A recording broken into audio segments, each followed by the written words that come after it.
Is there such a thing as hope and wholeness after going through tragedy and pain? From experience, my guest, Michelle Burkez, answers yes. She's a well-known author and popular speaker whose passion is to see women live in freedom and joy. Her most recent project is a series of mini books, simply called the Freedom Series. She touches on topics such as abortion, abuse, deception, abandonment, divorce, fear.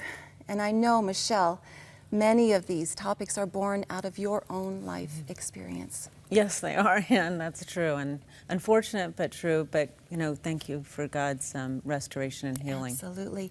Now, really, it was at the age of 15 when you were tragically date raped that your life really started to go downhill. It did, and really, I think if someone's experienced that, it's just. It's an extremely devastating experience, and it took probably about 4 years before God really got a hold of my life. I was very angry, I was bitter, I had a lot of resentment that God had to work on in my heart. You call yourself a touch the fire kind of gal. Like, what does You that read mean? my testimony. I did. I was. Well, I was the life of the party. I still am, but, in a good way. And I love people and love life. And so I was out there, and, when you don't have boundaries on that, when the Lord isn't Lord over your life, and I wasn't a believer at the time, then you can be pretty reckless in the choices that you make. And then when things happen to you, such as rape and abortion and things like that, it just kind of takes you into a deeper darkness and more away from the Lord. And the enemy had a distinct plan for my life. He wanted my life. So, but my mother is a very praying intercessor, and she would say to me, I would say to her, I will never be a Christian.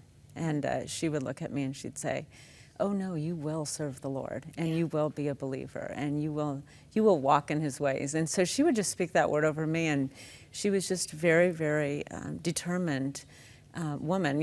She's the mother of 5 kids. I'm the oldest of 5, and we all serve the Lord today. And I think it's because of her faith. As parents, I truly believe we have authority in the spirit realm over our children. God has given us authority, and we can speak words of life and healing and hope into their lives. We can pray for them, even grandmas. The power of a praying grandma goes far in the lives of the grandchildren. She has 16 grandkids today, and I always say life and death. I've taught my kids this is in the power of the tongue. It says in Proverbs, and you can either speak life to your children or you can speak death, and she definitely spoke life to us. Now, your parents didn't come to that heart decision for God until you were about 10 years old. And so you didn't grow up. The formative years were not in a Christian home. So when you received the free gift of life from Jesus that we all have available to us, you were 20 years old. You'd already lived through some pretty rough patches. But that didn't mean that all of the hurt and the rejection and the pain and the suffering ended at that point. No, wouldn't it be nice? Yeah. It'd be great if we came to know Christ and then our life just was perfect after that. But it's all about being perfected in Him. My journey, for the first, I would say for quite a few years, until I was about in my 30s, my late 30s, was a journey of just Him pouring out His love on my life and really healing. I had a tremendous just the deadly emotion of fear was captive. It just was enslaving my life. And so I had to overcome that, and He took me through that journey. And He takes you through things a little bit at a time, and then He took me through the healing of abortion and just the things of my past. And He healed a little bit of that. But it wasn't until I went through a real tragic divorce in my late 30s where, I tell people all the time, marriage is not broken. The covenant of marriage is one of the most beautiful things that God has created for us. But people are broken, and they make choices, and sometimes people make choices away from God. And so I was in a situation where my kid's father, he did walk away from us at that time, and went through a horrible divorce, one of the most tragic things I've ever experienced personally. And you'd think after what I went through as a young person, that would have been really the most tragic, but really divorce. I mean, when God says He brings 2 people and makes them one, the splitting of that is I say it's like going through surgery with no anesthetic. It's like being in the ICU and just laying there on life support. I mean, that's really where I was emotionally. I barely could make it through. And it took me probably really 5, 6, 7 years of just moving through my own healing and looking at my own life. And, I always tell women, because you can always justify your anger, you can justify your unforgiveness. But God calls us to forgive, and I knew I had to get there, and it's not something that happens overnight, it's a process. And so I really pressed in for that, to have that forgiveness and find that healing. That is one of the books, one of the many books, is Divorce to Wholeness, where you profile stories of women who have lived that. Unfortunately, it's all too common these days, all around us, that women who have lived through divorce and now are raising their children on their own, single moms, having to deal with that rejection and that pain, seemingly on their own. But really, you weren't alone, because you had the great physician. You had Almighty God, didn't you, helping to walk you through that. In fact, I love you say at one point, you say, God became more important to me than any man ever could, and I became satisfied that he may be my husband forever. But that wasn't the case. No, it wasn't. Eventually. And I'm thankful, but Yeah. I had come to that place before I met my husband. And I'm glad I did. I really am, because I really found that romance with the Lord that I had never had. I mean, I started dating when I was, when you're not, especially in the culture that I grew up in, you just start dating. I mean, and you date one person after another until you meet somebody that you actually get married to. And so for me, I had never been alone. I had never been without a man in my life, ever. And so it was very, 7 years as a single mom, running a household, and now they're all almost grown, but teenagers, and just really asking. And, I remember praying one night and just saying, Lord, what is that? What is the plan? I need a plan. I need a plan here. And him just saying, whispering into my heart, I am the plan, and I will be with you, and I will never leave you. I will never forsake you. And he became my lifeline. He really did. And my passion is, of course, now to give that same, after walking through that journey, I didn't have anyone helping me navigate. I knew no one that was divorced. I mean, my parents have been married 50 years next year.